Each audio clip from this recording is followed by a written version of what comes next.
नमस्कार मु तापसी आपण मानक स्वागत करुच्ची मोर चैनल आत्म अन्वेषण। आज आम आसीचु एमती एक कहानी सह जहाँ केवल ट्रांसजेंडर समुदाय नुह यह सिक्यूरिटी एक युद्ध एवं निजको खोजार एक यात्रा एवं समाज रे निज स्थान पाई एक नीरव आकांक्षा। चलंतु आज आमे केवल सुनिबानी मनरु अनुभव करबा एमती किछि लोकक विषय जोटा कि आम मानक पाखे प्रत्येक मनुष्यर जीवन एक कहानी किंतु किछि कहानी एमती थाए जोटा आमे सुनिबा चाहे एवं सेमती किछि कहानी अंधार घटे ट्रांसजेंडर समुदायर स्वर एमती एक जहाकू आमे सुनिबा दरकार बुझिबा दरकार एवं निज अनुभूति को आनिबा दरकार ता सहित समाज रे सेमानकु सम्मान देबा दरकार।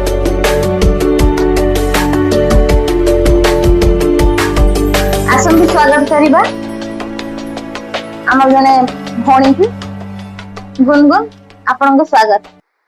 धन्यवाद। नमस्कार। प्रथमे निजर परिचय दियो।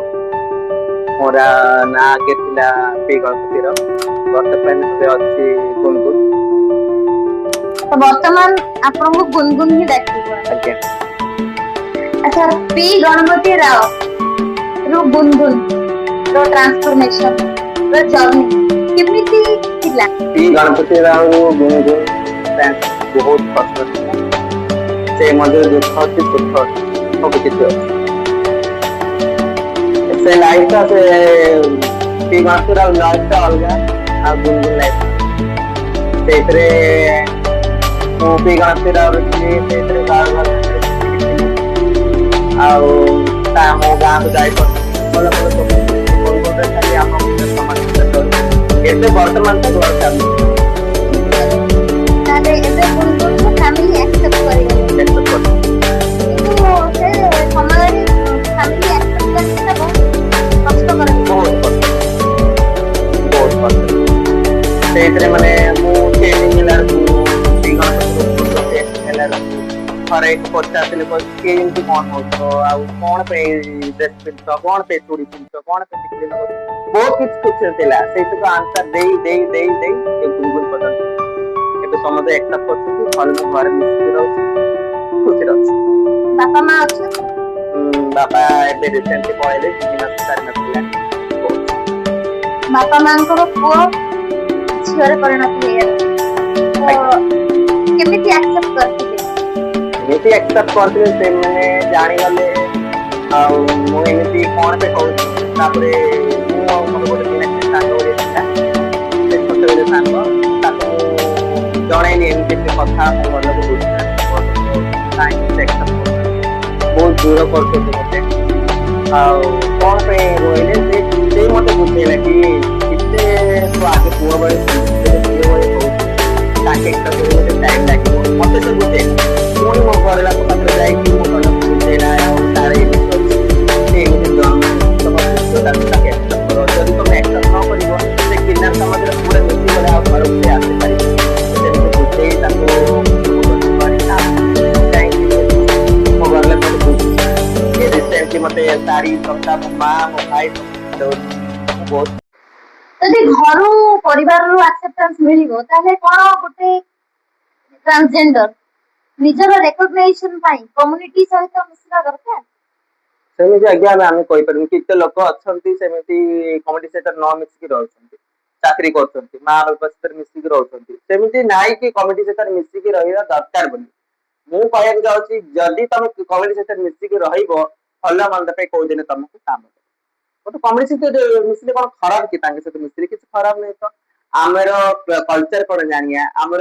भला मंद कोन जानिया तांके सेटर मिसिक रहिले कोइ दिन कोइ तमर असुविधा हबो तांको गुटे कॉल करले तांके आसी बुझी पारबे ना एमिति एमिति कोन हैला कोन नै बोली सेते कम्युनिटी संगे मिसिले आम गुटे पावर थाए आ जदी घर एक्सेप्टेंस रहिबो तले आ कम्युनिटी को से जन ट्रांसजेंडर जीवन नाही ताले से आराम से निज जीवन रही पारे सेमिति किछ नाइ तो तांके कहूना कम्युनिटी संगे मिसिक तमे रुआ बोली ट्रायंगल लेला परे ତମେ କମିଟି ସହିତ ମିଶିକି ରହିବାକୁ ପଡିବ ବୋଲି ସେମାନେ କହୁନାହାନ୍ତି ତ।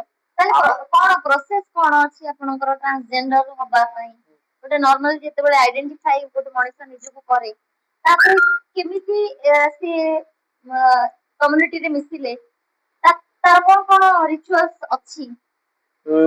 ମାନେ ଆମେ ଯଦି ଟ୍ରାନ୍ସଜେଣ୍ଡର ଗ୍ରୁପ ସାଙ୍ଗରେ ମିଶିବାକୁ ପଡିବ, ଆମକୁ ଗୋଟେ ଗୁରୁ ଅଛି ଥାବ, ତାଙ୍କେ ଆମକୁ ଚେଲା ମାନେ ଗୋଟେ ଶିଷ୍ୟ ବନେଇବ। ଶିଷ୍ୟ ବନେଇଲେ ମାନେ ତାଙ୍କେ ଆମକୁ ଗୋଟେ ସିନ୍ଦୁର ଆଉ ଶଙ୍ଖା ଦେବ। ତାଙ୍କ ତରଫରୁ ଗୋଟେ ଗୁରୁ ତରଫରୁ ଆମେ ଗୋଟେ ଶଙ୍ଖା ସିନ୍ଦୁର ପିନ୍ଧିକି ରହିବୁ। ଆଜିଠୁ ତାଙ୍କର ଆମେ ଚେଲା ଏଇଠି ରହିବୁ। ତାଙ୍କର ଭଲ ମାନେ ବଡ ମାନଙ୍କୁ ରେସପେକ୍ଟ ଦେବୁ। ତାଙ୍କୁ ତା ବଡ ଗୁରୁ ତାଙ୍କୁ ରେସପେକ୍ଟ ଦେବୁ, ରେସପେକ୍ଟ ଦେଇକି ରହିବୁ। ଭଲ ବଡ ସାନ ସମସ୍ତଙ୍କ ସାଙ୍ଗରେ ମିଶିକି ଆମର କେମିତି ତମର କଲଚର ଭିତରେ କେମିତି ଭାଉଜ ମା, ସେମିତି ଆମ କଲଚର ଭିତରେ ଭାଉଜ ମା ଭଉଣୀ ଦିଦି ସମସ୍ତ ଶାଶୁ ସବୁ ଥିବେ, ସେମିତି ଏକା ମିଳିମିଶିକି ରହିବୁ। ଆଉ ଯେତିକି ମୁଁ ଶୁଣିଛି ଯେ ଗୋଟେ ଟ୍ରାନ୍ସଜେଣ୍ଡର ଯଦି କମ୍ୟୁନିଟି ଠୁ ଅଲଗା ରହିଲା ଆଉ ନିଜର ପରିଚୟ ସୃଷ୍ଟି କରିପାରିଲା, ତାହେଲେ ସୋସାଇଟିରେ ବହୁତ ଲୋକ ତାର ଶତ୍ରୁ ବି ହେଇଯାନ୍ତି। ହଁ ଅଛନ୍ତି। ଏଇଟା କଣ ସତ? ହଁ, ଶତ୍ରୁ ମାନେ ଟ୍ରାନ୍ସଜେଣ୍ଡର ସାଙ୍ଗରେ ମିଶିକି ଗ୍ରୁପ ସାଙ୍ଗରେ ରହିଲେ ତମେ ସୋସାଇଟି ସାଙ୍ଗରେ କିଛି ଲେନ ଦେନ ତମେ ଟ୍ରାନ୍ସଜେଣ୍ଡର ଗ୍ରୁପ ସାଙ୍ଗରେ ରହିପାରିବ, କିନ୍ତୁ ସୋସାଇଟି ଟା ଟିକେ ଆମକୁ ଛୋଟ ନଜର ଦେଖିଲା ବେଳକୁ ଟ୍ରାନ୍ସଜେଣ୍ଡର ଗ୍ରୁପ ଆମକୁ ସପୋର୍ଟ କରିବ। ସେଥିପାଇଁ ମୁଁ କହୁଛି ଗ୍ରୁପ ସାଙ୍ଗରେ ମିଶ ବୋଲି, ଆଉ କିଛି ନାହିଁ। ଗୋଟେ ପୁରୁଷ ମହିଳା ତମକୁ ଇନସଲ୍ଟ କଲା, ଥକା ବୋଲି ତମେ ପଦେ କହିଲା, ତମେ ଜଣେ ଝଗଡା କରିବ କେତିକି, ଆମ ଗ୍ରୁପ ଆସିକି କହିବ କେତିକି, ସେଟା ଆମ ଗ୍ରୁପକୁ ଦେଖି ଆଉ ଥରେ ସେ ପଦଟା ସେ କେବେ କହିବନି। ଆମ ଗ୍ରୁପକୁ ଦେଖି ଆମ ଗ୍ରୁପ ଅଛନ୍ତି ଏମିତି, ଆଉ ତମେ କେମିତି କାହିଁ ପଦେ ତ କହୁଛ, ଦେଖି 10 ଜଣ ପଚାରିଲେ ଆଉ ପଦେ ସେ କହିବ କି ଆଜି ସେଇ ଛକା ମାଇଛ କହିଲେ କାଲିକି ତମକୁ ସେଇ ଭଉଣୀ ବୋଲି ଡାକିବ। ସେଥିପାଇଁ ଗ୍ରୁପ ସାଙ୍ଗରେ ରୁହ ବୋଲି କହୁଛି। ତାମାନେ ଷ୍ଟ୍ରେଂଥ ନିଜର ବଢେଇବା ପାଇଁ ଆଉ ନିହାତି ଦରକାର। ଥାର୍ଡ ଜେଣ୍ଡର ହିସାବରେ କୋଉ କୋଉ ଅସୁବିଧାର ସମ୍ମୁଖୀନ ହେଇଛନ୍ତି, ଗୁନଗୁନ ହେଇଛନ୍ତି? ଗୁନଗୁନ ମାନେ ମୁଁ ଗୁନଗୁନ ହେଲା ହେଇଛି। ମୁଁ ନିଜେ ପ୍ରୋବ୍ଲେମ କଥା କହୁଛି। ଆଉ ଆମର ଘରେ ଗୋଟେ ବାହାଘର ହେଇଥିଲା, ମୁଁ ଭାଉଜର ଭାଇଙ୍କର ବାହାଘର।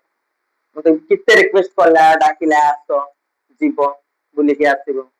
ମୁଁ ନିଜକୁ ମତେ ଫ୍ରି ଲାଗିଲା, ନାଇଁ ନାଇଁ ମୁଁ ଯିବି, ଯଦି ମୋ ମା ଥିବ, ମୋ ବାବା ଭାଇ ସବୁ ଅଛନ୍ତି, ଏ କିଏ କି ମୁଁ କହିଦେଉଛି ମୋ ମାୟା ଟା କିଏ ଆଇଲା କି ଛୋଟଟା ବୋଲି କହିଦେବେ ପଧେ, ସେଇଠି ମତେ କେତେ ଫ୍ରି ଲାଗିବନି, କିନ୍ତୁ ମୋ ମୋ ଭାଇ ମୋ ଭାଉଜ ମୋ ବାବା ମାମା ସମସ୍ତେ ଥିବେ ନା, ସେଟା ଫ୍ରି ଲାଗିବ ବୋଲି ମୁଁ ସେଇଟା ଟିକେ ବହୁତ ଦୂର ଏଇ ଟାଇପର ସାମାଜିକ ପ୍ରୋବ୍ଲେମ ବହୁତ ପଡୁଛି। ତାମାନେ ଏଇ ଟ୍ରାନ୍ସଜେଣ୍ଡର ହେଲା ପରେ ମୁଁ ସେଇଟା ସବୁ ଦୂର କରିଛି। ଗାଁକୁ ଯିବାର ଆଉ ମୋ ମା ବାପା ସାଙ୍ଗରେ କୁଆଡେ ବାହାର ଯିବାର ସବୁ ମୁଁ ଦୂର କରିଛି। ହେଲେ ଏଇ ସୋସିଆଲ ପ୍ରୋବ୍ଲେମ କୁ ଛାଡିଦେଲେ ଆଉ କିଛି ପ୍ରୋବ୍ଲେମ ଏମିତି ଫେସ୍ କରୁଛନ୍ତି, ଯେମିତି ସମାଜରେ ଯେତେବେଳେ ଆପଣ ଏକୁଟିଆ ହେଇଯାଇଛନ୍ତି, ତ ଏକୁଟିଆ ଲୋକର ବି ଫାଇଦା ନବା ପାଇଁ ବି ବହୁତ ଲୋକ ଚେଷ୍ଟା କରିବେ, ବହୁତ ଲୋକ କରୁଛନ୍ତି। ସେମିତି କିଛି ଅନୁଭୂତି ଅଛି? ହଁ କରୁଛନ୍ତି, କାହିଁକି କରୁନାହାନ୍ତି। ଏବେ ଏକୁଟିଆ ମାନେ ଆମେ ପରେ ଏକୁଟିଆ। ଆଚ୍ଛା, କଲଚର ଯୋଉଟା ଟ୍ରାନ୍ସଜେଣ୍ଡରଙ୍କର ଅଛି, ସେ କଲଚରରେ କଣ କଣ ସବୁ ଅଛି ଯୋଉଟା କି ସମାଜ ସାମ୍ନାକୁ ଆସିନି, କିମ୍ବା ଲୋକମାନେ କେହି ଆଣିନାହାନ୍ତି, କିନ୍ତୁ ସେଟା ଖରାପ ନୁହଁ, ସେଟା ଟିକେ ଗୁଣଗୁଣ କହିବେ? ସେଠି କଲଚର ଟା ଅଛି, କହିବାକୁ ଗଲେ ଆମର କଲଚର ସବୁ ଅଲଗା। ଆକ୍ଚୁଆଲି କହିବାକୁ ଗଲେ ସେଇଟା ସମାଜ ପାଖରେ ସେଟା ଆଣିବା କଥା ନୁହଁ, ସେଇଟା ସବୁ ଆମ ସିକ୍ରେଟରେ ରହିବା କଥା। ଆଜିକାଲି ତ ଭିଡିଓ ସବୁ ଛାଡୁଛନ୍ତି, ସବୁ କରୁଛନ୍ତି, ସେଟା କିନ୍ତୁ ସେ ଛାଡିବା କଥା ନାହିଁ। ଆମର ଗୋଟେ ବହୁଚୋରୀ ମାତା, ତାକୁ ଆମେ ମୁର୍ଗୀ ମାତା ବି କୁହ, ତାହେଲେ ଆମେ ପୂଜା କରୁ। ଯଦି କିଏ ସର୍ଜରୀ ହେଇଛନ୍ତି, ଫିଜିକାଲି କିଏ ସର୍ଜରୀ ହେଇଛନ୍ତି, ତାଙ୍କେ 41 days, ଏବେ 41 days ରହୁନାହାନ୍ତି, 21 days ରହୁଛନ୍ତି।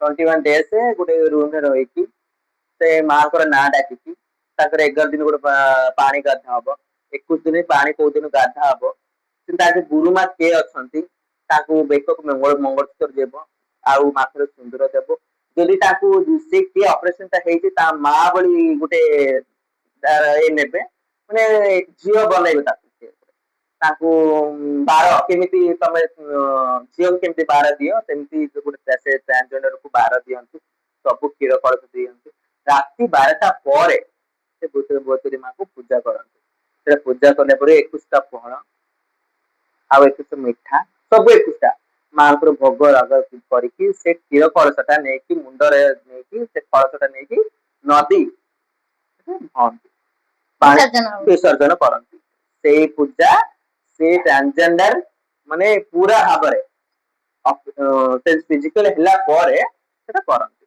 ସେଇ ମାଙ୍କର ଆମେ କିନ୍ନର ଗୁପ୍ତଙ୍କର କେତେ ଜଣ ବଡ ମନ ଛୋଟ କିଏ ଅଛନ୍ତି ଆମେ ସବୁ ଆଶୀର୍ବାଦ ଦିଅନ୍ତି ସେ 21 ଦିନର ପୂଜା କରନ୍ତି ଆଚ୍ଛା ଟ୍ରାନ୍ସଜେଣ୍ଡର ହେଲା ପରେ ଯୋଉ କହିଲେ କି ସର୍ଜରୀ କରୁଛନ୍ତି ତ ଶାରୀରିକ ପରିବର୍ତ୍ତନ ଟା ଏଇଟା କଣ ମାନେ ଗୋଟେ ଆବଶ୍ୟକତା ନା ଗୋଟେ ଇଚ୍ଛା ନା ଯେ ଏଇଟା ଗୋଟେ ଟ୍ରାନ୍ସଜେଣ୍ଡର ନା କମ୍ୟୁନିଟିର ସେମିତି ଗୋଟେ ଆଗ୍ରହ? ନା ସେମିତି କିଛି ନାହିଁ ଯଦି ତାର ଇଚ୍ଛା ଅଛି ମୁଁ କେମିତି ହେଲେ ଗୋଟେ ଶାଢୀ ସବୁ ପିନ୍ଧୁଛି କମ୍ଫର୍ଟେବଲି ଗୋଟେ ମୋ ଝିଅ ଟା ହେବାକୁ ଚାହୁଁଛି ସେ ହେଇଯାଉଛି ସେମିତି ରୁଲ ନାଇକି ତ ହେବାର ରୁଲ ଅଛି ବୋଲି କୋଉଠି ତାହେଲେ ଏଇଟା ପିଓରଲି ନିଜ ମନ ମନ ଯଦି ମୁଁ ଚାହିଁବି ତାହେଲେ ମୁଁ ସର୍ଜରୀ କରିବି ଏଇଟା ହଁ ବନ୍ଧୁ ଆଚ୍ଛା ଗୁଣଗୁଣ କହିବ କି ସାମାଜିକ ଆଉ ପାରିବାରିକ ଅସୁବିଧା ତ ଆମେ ଜାଣିଲୁ କିନ୍ତୁ ଯେତେବେଳେ ଗୁଣଗୁଣ ଏକୁଟିଆ ହେଲା ନିଜେ ଷ୍ଟାଣ୍ଡ କରିବା ପାଇଁ ଚେଷ୍ଟା କଲା ସେତେବେଳେ କଣ କଣ ଅସୁବିଧା ସବୁ ଫେସ୍ କରିଛି ଉଭୟ ଯେମିତି କି ନାରୀ ହଉ କିମ୍ବା ପୁରୁଷ ମହଲ ହଉ ଯୋଉଠି ଗୁଣଗୁଣ ଯାଇ ପହଞ୍ଚିଛି କେମିତି ରେସ୍ପନ୍ସ ପାଇଛି ସେଇଟା ବହୁତ ଦୁଃଖ କଥା କହିବାକୁ ଗଲେ ଗୋଟେ ନାରୀ ହଉ ଗୋଟେ ପୁରୁଷ ହଉ ଯଦି ଆମକୁ ରେସପେକ୍ଟ ବହୁତ କମ ଲୋକ ଦଉଛନ୍ତି ସେ ସେଇଥିରେ ଜଣ 4-5 ଜଣ ଅଛନ୍ତି ଆଉ ମତେ ଘୃଣା କରେ ମୁଁ ସେଇ ଜାଗାରେ ଯାଇ ଛି ଛାତ୍ର ହେଇକି ମୁଁ ଏମିତି କରିକି ସେ ସାଇଡ କୁ ପଳେ ସେ ସବୁ ଦେଖିଲା ବେଳକୁ ଶୁଣିଲା ବେଳକୁ ବହୁତ ଦୁଃଖ ଲାଗୁଛି ସେ ପୁରୁଷ ବି ଅଛନ୍ତି ନାରୀ ବି ଅଛନ୍ତି ସେଇ ଟାଇମରେ ମୁଁ ଭାବୁଥିଲି କି କାହିଁକି ଗୋଟେ ଠାକୁର ଗୋଟେ ଟ୍ରାନ୍ସଜେଣ୍ଡର ମତେ ବନେଇଥିଲେ ଗୋଟେ ପୁଅ ବନେଇଥିଲେ ତାଙ୍କ ସହିତ ମିଶିକି ରହିଥାନ୍ତି କି ଗୋଟେ ଝିଅ ବନେଇଥିଲେ ତାଙ୍କ ସହିତ ମିଶିକି ରହିଥାନ୍ତି କି ସେମିତି ମୁଁ ଭାବୁଥିଲି ଏଇ ଟ୍ରାନ୍ସଜେଣ୍ଡର ବନେଇଲା ବେଳକୁ ଗୋଟେ ଟ୍ରାନ୍ସଜେଣ୍ଡର ଥିଲେ ଟିକେ ଭଲ ଲାଗେ କିନ୍ତୁ ମୁଁ ସେଇ ଜାଗାରେ ଏକୁଟିଆ ଯାଇଛି ନା ମତେ ଗୋଟେ ଅଲଗା ଫିଲ୍ ଲାଗିଲା ମତେ ଏକୁଟିଆ ଫିଲ୍ ଲାଗିଲା ମୁଁ କାହିଁକି ୟାଙ୍କ ଭିତରେ ଏକୁଟିଆ ଅଛି ମତେ ଭଲ ଲାଗିଲା ଆଚ୍ଛା ଗୁଣଗୁଣ ତମର ଏଇ ଯୋଉ ଜର୍ଣ୍ଣି କହିଲ ପି ଗଣପତି ରାଓରୁ ବର୍ତ୍ତମାନର ଗୁଣଗୁଣ ପର୍ଯ୍ୟନ୍ତ ଏଇ ଯୋଉ ତମର ଜର୍ଣ୍ଣି ରହିଛି ଏଥିରେ ସବୁଠୁ କହନ୍ତି ଯେ ଗୋଟେ ନାରୀର ସଫଳତା ପଛରେ ଗୋଟେ ପୁରୁଷର ହାତ ଥାଏ ଗୋଟେ ପୁରୁଷର ସଫଳତା ପଛରେ ଗୋଟେ ନାରୀର ହାତ ଥାଏ ତ ଏଠି ମୁଁ ପଚାରିବି ଯେହେତୁ ତମକୁ ମୁଁ ପୁରୁଷ ବୋଲି କହିପାରିବିନି କି ନାରୀ ବୋଲି ସମ୍ପୂର୍ଣ୍ଣ କହିପାରିବିନି ତ ଏଇ ଯୋଉ ଗୁଣଗୁଣର ପଛରେ ସଫଳତା ପଛରେ କାହାର ହାତ ଅଛି କହିବାକୁ ଗଲେ ମୋର ଗୋଟେ ସାଙ୍ଗ ଅଛି ପିଲାଦିନର ସାଙ୍ଗ ସେ ତା ନାଁ ଅଛି ମୀନାକ୍ଷୀ ମୁଁ ଏବେ ବି କହିଥିଲି ତମକୁ ସେଇ ବହୁତ ସପୋର୍ଟ କରେ ପିଲାଦିନରୁ ମତେ ଆମ ସାଙ୍ଗରେ ଗୋଟେ ଜାଗାରେ ଖେଳୁ ସବୁ ଖାଇବା ପିଇବା ସବୁ ଆମେ ସବୁ ମିଶିକି କରୁ ସେ ଦିନେ ଦିନକୁ ବଡ ହେଇଯାଏ ଆମେ ସବୁ ତା ମା ବି ଆମକୁ କହୁଥିଲେ କି କଣ ତମ ଗୋଟେ ପୁଅ ଝିଅ ହେଇକି ତମେ ଏମିତି ସାଙ୍ଗ ହେଇକି ରହୁଛ ମତେ ପସନ୍ଦ ନାହିଁ ତା ମା ବି କହୁଥିଲେ ତଥାପି ଆମେ ନ ଶୁଣୁ ଆମେ ମିଶିକି ରହୁ ସବୁ କିଛି କରୁ ତାପରେ ଦିନ ଦିନକୁ ବଢି ବଢି ଯାଏ ତାପରେ ମୁଁ କଣ ସେ ଜାଣିଲା ମୁଁ ଟ୍ରାନ୍ସଜେଣ୍ଡର ତମେ କଣ ମତେ ଟିକେ ପଚାରିଲା ତୁ କଣ ଏମିତି ଲେଡିଜ ଭଳିଆ ହଉଛୁ ଏମିତି କଣ କରୁଛୁ ମୁଁ ଜାଣିନି ରେ ମୁଁ କଣ ଏମିତି ହଉଛି ମୁଁ ଜାଣିନି ଆଉ ମତେ ଏତେ ସବୁ ପସନ୍ଦ ଲାଗୁଛି ହଉ ଠିକ ଅଛି ଆଉ ସେ ବି ଶୁଣିଲା ଲୋକଙ୍କୁ ତ କଥା ସବୁ ଶୁଣିଲା ସେ ଗୋଟେ କିନ୍ନର ଷ୍ଟୋରି ସବୁ ମାନେ ଏମିତି ବଢେଇଲା ପରେ ସେ ଶୁଣିଲା ଦେଖିଲା ସବୁ କହିଲା ମୁଁ ସାଙ୍ଗ ଟା ଗୋଟେ କିନ୍ନର କି ମତେ ଦିନେ ପଚାରିଲା ତୁ ଗୋଟେ କିନ୍ନର କି ମୁଁ କହିଲି ହଁ ସେ କହିଲା ଆକ୍ସେପ୍ଟ କଲାନି ନାଇଁ ନାଇଁ ତୁ ସେଇ ନୁହଁ ମୁଁ କହିଲି ନାଇଁ ସେଇଆ ତାପରେ ସେ ବୁଝିଲା ସେଇ ତାର ସକାଶ ଆଜି ଏ ଷ୍ଟେଜରେ ଅଛି ମୁଁ ଏଇଠି ବଇଛି ତା ସକାଶ କାହିଁକି କହିଲେ ମୋ ଘର ଲୋକ ସାଙ୍ଗରେ କଥା ହେଲା ମୁଁ ଗୋଟେ ସୋସାଇଟି ପାଖରେ ଯାଇକି ସେଇ ମତେ ସପୋର୍ଟ କଲା ତୁ ଯା ତୁ ସେ ଜାଗାରେ ଯା ତୁ କିଛି ହବନି ମୁଁ ଅଛି ସେ ସବୁ ଜାଗାରେ ସେ ସପୋର୍ଟ କଲା ମୋ ଘର ଲୋକ ସାଙ୍ଗରେ କଥା ହେଲା ମତେ ଭଲ ମନ୍ଦ ସୁଖ ଦୁଃଖରେ ସେ ଏକା ସାହାଯ୍ୟ କଲା ସେ ନଥିଲେ ମୁଁ ନାହିଁ ତାପରେ ଏଇ ମଝିରେ ଆଉ ଗୋଟେ ସାଙ୍ଗ ମିଳିଲା ତା ନାଁ ଅଛି ସୁମନ, ତାର ବି ବହୁତ ସପୋର୍ଟ ଅଛି ଏ ସବୁ କଥାରେ, ଏ ସବୁ ମାଇଣ୍ଡରେ କହିବ ତୁ ଯା, ତୁ ଡରନି, ତୁ କୋଉଠି କଣ ଭଲ ମନ୍ଦ କୋଉଠି କାମ ହେଲେ ତୁ ଯାଇକି ସେ ଠିଆ ହେଲେ ଭଲ ବୋଲି ସେ ବି କୁହେ। ଏମିତି ଦି ଜଣ ସକାଶୁ ମୁଁ ଏଇ ଷ୍ଟେଜରେ ଏଇ ଦେଖ ମୁଁ ବଇଛି। ତାହେଲେ ଇଏ ହେଲା ଗୁନଗୁନର ସଫଳତା ଆଜ୍ଞା। ପଛର ବ୍ୟକ୍ତିତ୍ୱ। ଆଜ୍ଞା। ଆଉ ଗୋଟେ ବେଶ ବି ମୁଁ ଦେଖିଛି ତମର ଯେମିତି କାଳି ବେଶ ହେଇ ତମେ ଡ୍ୟାନ୍ସ କର ସୋସିଆଲ ମିଡିଆରେ, ସେ ଫଟୋ ବି ମୁଁ ଦେଖିଛି, ସେ ଭିଡିଓ ବି ସେଇଟା ଦେଖିଛି। ହଉଛି କାଳୀଙ୍କର ରୂପ। ମା ମାଙ୍କର ଭଉଣୀ ହଉଛି କାଳୀ ମା ଭଗବତୀ ବଡ ବୋଲି କୁହାଯାଏ, ଆମେ ଯାହା ଶୁଣିଛୁ ସେ କଥା ମୁଁ କହିଦଉଛି। ମାଙ୍କର ଭଉଣୀ ଛୋଟ ହଉଛି କାଳୀ ମା ଯାଇକି ମା ଭଉଣୀ ସେ ଭଗବତୀ ମାଙ୍କୁ ଡାକିଲେ ସେ ଘରଠୁ ବାହାରେ। ସେଇଟା ହଉଛି ଘରଙ୍କର ପୂଜା ଗୋଟେ ହୁଏ ମା ଭଗବତୀଙ୍କର, କେହି ମାନସିକ କରନ୍ତି ସେଟା ପୂଜା କରନ୍ତି, ସେତେବେଳକୁ ମତେ ଡାକିକି ନେଇକି ଯାଏ ତାଙ୍କର ଘଟ ଯେ ଧରିବେ, ଘଟ ଧରିଲା ବେଳକୁ ମୁଁ ଯାଇକି ନୃତ୍ୟ କରିକି ଯାଇକି ମାଙ୍କୁ ଡାକିବି, ମା ଆସିବେ, ସେଥିପାଇଁକା ମତେ ସେ କାଳୀ ରୂପ ନେବାକୁ ମାନେ କୋଉଠି ନା କୋଉଠି ଗୁନଗୁନ କନଭର୍ଟ ହେଇଯାଏ କାଳୀ ମାଙ୍କ ରୂପରେ। ଆଜ୍ଞା କାହିଁକିନା ଯୋଉ ସୋସିଆଲ ମିଡିଆରେ ଭିଡିଓ ମୁଁ ଦେଖିଛି, ଆଜ୍ଞା ସେ ଭିଡିଓରେ କୋଉଠି ଗୁନଗୁନକୁ ମୁଁ ଦେଖିକି ପାଇଲିନି, ସେ ମା କାଳୀ ସେଠି ମାଙ୍କୁ ହିଁ ଦେଖିକି ପାଇଥିଲି। ଯେମିତି ତମ ଭଳିଆ ଯଦି ଆହୁରି ଆମ ଭିଡିଓ କିଏ ଦେଖୁଥିବେ, ଯୋଉ ପିଲାମାନେ ବର୍ତ୍ତମାନ ତାଙ୍କର ଜର୍ଣ୍ଣି ଷ୍ଟାର୍ଟ କରୁଥିବେ ଟ୍ରାନ୍ସଜେଣ୍ଡର ଜର୍ଣ୍ଣି, ତ ସେମାନଙ୍କ ପାଇଁ କଣ କି ତାଙ୍କ ବାପା ମା ଯୋଉମାନେ ଫ୍ରେଶଲି ଜାଣୁଥିବେ ଯେ ଆମ ପିଲାଟା ଏମିତି ହଉଛି, ତାଙ୍କ ପାଇଁ ତମର ଗୁନଗୁନର କଣ ସନ୍ଦେଶ ରହିବ? ଟ୍ରାନ୍ସଜେଣ୍ଡର ଜର୍ଣ୍ଣି ଷ୍ଟାର୍ଟ କିଏ କରୁଛନ୍ତି ସେ ପିଲାମାନଙ୍କୁ ମୁଁ ଗୋଟେ କଥା କହିବାକୁ ଚାହୁଁଛି, ତମେ ନିଜ ଯେତେବେଳକୁ ଫିଲ୍ କରୁଛ ମୁଁ ଟ୍ରାନ୍ସଜେଣ୍ଡର ବୋଲି, ସେତେବେଳକୁ ତମ ଫିଲିଙ୍ଗସ କଣ ତମ ମା ପାଖରେ ଟିକେ କ୍ଲୋଜ ରହିପାରିବ ନା, ସେ ମାକୁ ଆଗେ ଜଣେଇବ ମୁଁ ଏମିତି ମା ମତେ ଫିଲ୍ ହଉଛି, ମୁଁ ତ କଣ ବି ହଉଛି ଆଉ ମୁଁ ଏମିତି ଗୋଟେ ଶାଢୀ ପିନ୍ଧିବାକୁ ଭଲ ଲାଗୁଛି, ଟିକିଲି ଲଗେଇବାକୁ ଭଲ ଲାଗୁଛି, ଚୁଡ଼ି ପିନ୍ଧିବାକୁ ଭଲ ଲାଗୁଛି, ଯାହା ହେଇକି ତମକୁ ହଉଛି ସେଇଟା ଆଗେ ତମ ମାକୁ ଜଣେଇବ।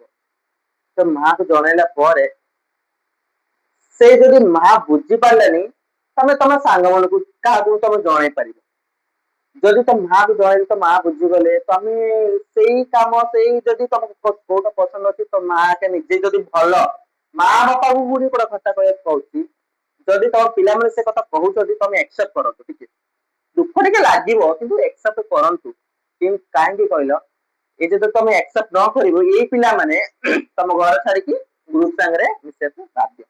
କାହିଁକି କହିଲ ତାଙ୍କର ପସନ୍ଦ ଯୋଉଟା ସେଇଟା ଘର କରିପାରୁନାହାନ୍ତି ନା, ତାଙ୍କେ ଯାଇକି ଗ୍ରୁପ ସାଙ୍ଗରେ କରିପାରିବେ, ତାଙ୍କେ ସବୁ ଶାଢୀ ହଉ ସଙ୍ଖ ହଉ ଯାହା ଏନିଥିଙ୍ଗ ହଉ ତାଙ୍କ ଗ୍ରୁପ ସାଙ୍ଗରେ ସେ ମିଶିକି କରିପାରିବେ, ସେଇ କାମ ଯଦି ତମ ଘରେ କରିବାକୁ ଦେବେ ତମ ପିଲା ତମ ପାଖରେ ରହିବ। ଆଉ ଆଜିକାଲି ସୋସାଇଟି ତ ବହୁତ ଚେଞ୍ଜ ହେଲାଣି, ଏଡୁକେସନ ବି ଭଲ ତାଙ୍କର ଅଛି ହେଇଯିବ। ତମେ ତାଙ୍କେ ଯଦି ଏଇ ରୂପଟା ନେଇକି ତାଙ୍କର ଆଇଡି ପ୍ରୁଫ ଚେଞ୍ଜ କରନ୍ତୁ, ତାଙ୍କ ପିଲାମାନଙ୍କୁ ଯାହାର କୋଉଠି ପସନ୍ଦ ଅଛି ସେଇଟା ଦିଅନ୍ତୁ ସେ ପିନ୍ଧିବାକୁ, ତାପରେ ସେ ପାଠକୁ ଯାଉ ପାଠ ପଢୁ ଚାକିରି କରୁ, ତମ ପିଲା ତମ ପାଖରେ ରହିଲା।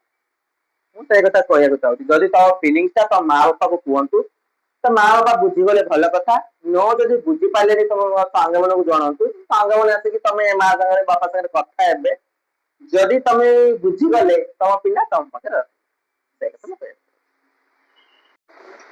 ଗୁନଗୁନ ଶେଷରେ ଗୋଟେ ପଚାରିବି ଯେ ତମର ଗୋଟେ ସ୍ପେଶାଲିଟି ଅଛି ତାଳି ଆଉ ଆଶୀର୍ବାଦ, ତାର କଣ ମହତ୍ଵ? ତାଳିର ମହତ୍ଵ ଦି ପ୍ରକାର ଅଛି, ଏଇଠି ଯଦି ଏମିତି କହିବ ସେଟା ଆଶୀର୍ବାଦ ପାଇଁ, ଏମିତି କହିବ ଯଦି ଆମେ ଗୋଟେ ଡେଞ୍ଜର ଜୋନରେ କୋଉଠି ଅଛୁ, ସାଇଡରେ ମାନେ ପାଖରେ କି ଆମର ଟ୍ରାନ୍ସଜେଣ୍ଡର କିଏ ଅଛନ୍ତି, ମୋ ନିଜ ବଞ୍ଚିବା ପାଇଁ ଏମିତି ତାଳି ବାଜେ, ସେମାନେ ସେତେବେଳକୁ ଆସେ ସିମ୍ବଲଟା ସେଟା, ଏଇଟା ହଉଛି ଆମର ଆଶୀର୍ବାଦ ପାଇଁ। ଆମେ ଆଶୀର୍ବାଦ ପାଇଁ ଏ ତାଳି ମାରିକି ତାଙ୍କୁ କାହାକୁ ଗୋଟେ ଆଶୀର୍ବାଦ ଦେବୁ, କଏନଟା ଦେବୁ, ତାଙ୍କର କାମ ସଫଳ ହବ, ବହୁତ ଭଲରେ ରହିବେ, ଯଦି ଦୁଃଖରେ ଥିବ ସୁଖରେ ରହିବେ, ସେଥିପାଇଁକା ଆମକୁ ଡାକୁ, ଆମ ଘର ଯଦି ନୂଆ ଘର ବନେଇବେ ଆମକୁ ଡାକି ଆମ ଅଳତାରେ ଆମ କଣ କହନ୍ତି ସେଇଟା ପାଦଚିହ୍ନ ପକଉ, ଏସବୁ କରିକି ଆମେ ଛୁଆ ବି କାହାର ହେଲେ ସେମାନେ ବି ଡାକନ୍ତି। ଛୁଆ ହେଲେ ବି ଡାକନ୍ତି, ଛୁଆ ନହେଲେ ବି ଆମକୁ ଆଶୀର୍ବାଦ ଦିଅନ୍ତି, ଜଣଙ୍କର ପ୍ରାୟ ଲୋକଙ୍କର ବି ଆମ କିନ୍ନର ମାନେ ଆଶୀର୍ବାଦ ଦେଲେ ତାଙ୍କ ଛୁଆ ହେଇଛି, ତାପରେ ଆମ ତାଙ୍କ ଡାକୁଛନ୍ତି ଛୁଆ ଆମ କୋଳରେ ପକେଇବୁ, ତାଙ୍କ ଆଶୀର୍ବାଦ ଦେଲେ ଭଲ ବୋଲି ଭାବୁଛନ୍ତି ଲୋକମାନେ ଆଜି ପର୍ଯ୍ୟନ୍ତ, ସେଥିପାଇଁ ଆମେ ଯାଉ। ତାହେଲେ ଆମ ଯେହେତୁ ଏଠି ଆମେ ବସିଛେ ଯୋଉମାନେ ଆମକୁ ଶୁଣୁଛନ୍ତି କିମ୍ବା ଦେଖୁଛନ୍ତି ତ ଗୁନଗୁନର ମୁଁ ଚାହିଁବି ଟିକେ ଗୁନଗୁନର ଆଶୀର୍ବାଦ ବି ତାଙ୍କୁ ମିଳୁ। ଆଜ୍ଞା ତ ନିଶ୍ଚୟ ଦେବି, କିଏ ଡାକିଲି ମୁଁ ତାଙ୍କ ଘରକୁ ଯିବି ଆଶୀର୍ବାଦ ଦେଇକି ଆସିବି। ଆଶୀର୍ବାଦ ଦେଲେ ଆମକୁ ନିଜେ ଗୋଟେ ଅର୍ଦ୍ଧନାରେଶ୍ୱର ସେମାନେ ଭାବୁଛନ୍ତି ବୋଲି ଆମକୁ ଡାକିକି ଆଶୀର୍ବାଦ ମାଗୁଛନ୍ତି। ସେଇ ଯଦି ଆଶୀର୍ବାଦ ଆମର ସଫଳ ହଉଛି ବୋଲି ସମସ୍ତେ ଡାକୁଛନ୍ତି। ତାହେଲେ ମୁଁ ଗୁନଗୁନର ନମ୍ବରଟା ଆଜି ଦେଇଦେବି, ମୋବାଇଲ ନମ୍ବର ଯଦି ଆଜ୍ଞା ଦେଖିବେ ଯଦି ଚାହିଁବେ ଗୁନଗୁନକୁ ଡାକିବା ଡାକନ୍ତୁ, ପାଇଁ ମୁଁ ନିଶ୍ଚୟ ଦେବି ସେ ତାଙ୍କ ଘରକୁ। ଆଶୀର୍ବାଦ ଆମକୁ ବି ଗୁନଗୁନର ଦରକାର। ଆଜ୍ଞା ଆଜ୍ଞା ତାହେଲେ ସେଥିରେ ରାଜି ତ? ଆଜ୍ଞା ଯିବି। ଠିକ ଅଛି, ତାହେଲେ ଆମ ଦର୍ଶକ ମାନଙ୍କୁ ଟିକେ ଆଶୀର୍ବାଦ ଦେଇଦିଅ। ତମ ଯୋଗୁଁ ମୋ ଆଶୀର୍ବାଦ ରହିଲା, ତମ ଯୋଗୁଁ ଭଲ ରୁହନ୍ତୁ, ସୁଖ ରୁହନ୍ତୁ, ଖୁସିରେ ରୁହନ୍ତୁ। କୋଉଠି ନା କୋଉଠି ବହୁତ ଗୁଡେ ମନର ଭ୍ରାନ୍ତ ଧାରଣା ଆମର ଦର୍ଶକ ମାନଙ୍କର କ୍ଲିୟର ହେଇଯାଇଥିବ ଯେ ଯଦି ଗୋଟେ ମଣିଷ ତାର ଆଇଡେଣ୍ଟିଫିକେସନ କେବଳ ପୁଅ ନୁହଁ କି କେବଳ ଝିଅ ନୁହଁ, ତାହେଲେ ତାକୁ ବି ଗୋଟେ ଆଇଡେଣ୍ଟିଫିକେସନ ଅଛି ଯେ କି ଥାର୍ଡ ଜେଣ୍ଡର। ଆଉ ଆମ ସଂସ୍କୃତିରେ ଆମର ପୁରାଣରେ ବି ଅଛି ଯେ ଅର୍ଦ୍ଧନାରେଶ୍ୱର, ମହାଦେବ ଆଉ ପାର୍ବତୀ ମିଶି ଅର୍ଦ୍ଧନାରେଶ୍ୱର ହେଇଥିଲେ। ତ କୋଉଠି ନା କୋଉଠି ମୁଁ ଭାବେ ଯେ ଆପଣ ମାନଙ୍କ ଦେହରେ ସେଇ ଅର୍ଦ୍ଧନାରେଶ୍ୱରକୁ ସୋସାଇଟି ଦେଖିବା କଥା ଯେ ଜଣେ ପୁରୁଷ ଆଉ ଜଣେ ନାରୀଙ୍କର ମିଶ୍ରଣରେ ଯୋଉ ଗୋଟେ ବ୍ୟକ୍ତିତ୍ବ ତିଆରି ହୁଏ, ସେ ପୁରୁଷର କାମ ବି କରିପାରିବ ଆଉ ନାରୀଙ୍କ ବ୍ୟବହାର ଆଚାର ତାଙ୍କ ଶାଳୀନତା ବି ତା ପାଖରେ ମିଳିବ। ତ ଏଇ କମ୍ବୋଟା ନିଶ୍ଚିତ ଭାବରେ ସମାଜ ପାଇଁ ଗୋଟେ ଭଗବାନଙ୍କର ଆଶୀର୍ବାଦ, କିନ୍ତୁ ସେଇଟା କେତେ ଦୂର ସମାଜ ପାଖରେ ଆକ୍ସେପ୍ଟାନ୍ସ ରେ ଯାଉଛି, କେତେ ଦୂର ସମାଜରେ ତାକୁ ଲୋକ ଆକ୍ସେପ୍ଟ କରୁଛନ୍ତି, ଏଇଟା ତ ନିଶ୍ଚିତ ଭାବରେ ଗୋଟେ କ୍ୱେଶ୍ଚିନ୍ ମାର୍କ ହେଇକି ରହିବ। କିନ୍ତୁ ଆଶା କରୁଛି ଯେ ଆଜିର ଯୋଉ ତମ ସହିତ ମୋର କଥାବାର୍ତ୍ତାରେ ବହୁତ ଲୋକଙ୍କର ମନରୁ ବହୁତ କିଛି ଡାଉଟ କ୍ଲିୟର ହେଇଥିବ। ଆଉ ମୁଁ ଆଶା କରୁଛି ଯେ ବହୁତ ଲୋକମାନଙ୍କର ସମର୍ଥନ ମିଳୁ, ଯେ ଏଇଭଳିଆ ଆମର ଯୋଉମାନେ ସମାଜରେ ଅଛନ୍ତି ଏମାନେ କୌଣସି ପ୍ରକାର ଅଲଗା ଲୋକ ନୁହନ୍ତି। ଏଇ ଆମରି ଭଳିବା, ଆମେ ଯେମିତି ଖାଉଛେ, ପିନ୍ଧୁଛେ, ଲଗଉଛେ, ପାଠ ପଢୁଛେ, ବସୁଛେ, ଚାକିରି କରୁଛେ, ବୁଲୁଛେ, ଆମର ମନ ଦୁଃଖ ହେଲେ ଆମେ କାନ୍ଦୁଛେ, ଆମ ମନ ଖୁସି ହେଲେ ଆମେ ହସୁଛେ, ସେମାନେ ବି ସେଇ ଇମୋସନ ରେ ଜଡିତ ଅଛନ୍ତି। ତ ତମ ସହିତ କଥା ହେଇକି ବହୁତ ଭଲ ଲାଗିଲା ଗୁନଗୁନ। ଆଉ ଯଦି ଦର୍ଶକ ମାନେ କେବେ ଚାହିଁବେ ତାହେଲେ ଆଉ ବି କେବେ କଥାବାର୍ତ୍ତା ହବା, ଆଉ କିଛି ଅନୁଭୂତିକୁ ନେଇକି ପୁଣି ଆସିବା। ତ ଆଜି ପାଇଁ ବହୁତ ବହୁତ ଧନ୍ୟବାଦ, ନମସ୍କାର। କିନ୍ନର ମାନଙ୍କୁ ଟିକେ ସପୋର୍ଟ କରନ୍ତୁ, ଏକ୍ସପର୍ଟ ଦିଅନ୍ତୁ।